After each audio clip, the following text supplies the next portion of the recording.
Traffico intenso a partire dal tardo pomeriggio di domani per il weekend del 2 giugno che si preannuncia di gran sole in tutto il Veneto con punte di 31 gradi al mare. Saranno quasi 8 milioni gli italiani in viaggio e l'asse viario del nord-est è tra i più solcati per raggiungere Città d'Arte e litorale.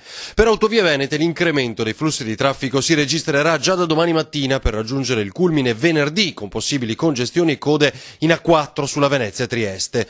Qualche rallentamento potrebbe interessare anche la A23 Palmanova-Tarvisio. Stessa situazione sabato 3 giugno con traffico intenso sia sulla 4 che sulla 23, mentre domenica 4 giugno i rallentamenti potranno presentarsi nel tardo pomeriggio per i rientri. Intanto c'è soddisfazione per il settore turistico che con questi giorni può dare ufficialmente il via alla stagione. Presenze in crescita del quasi 3%, frutto anche della concomitanza della festa di Pentecoste il 5, molto sentita in Austria e paesi dell'est, occasione per qualche giorno di vacanza. Il mare, i laghi si confermano mete apprezzate sia per gli italiani che per gli stranieri, anche se questi ultimi sono molto più orientati verso le città d'arte.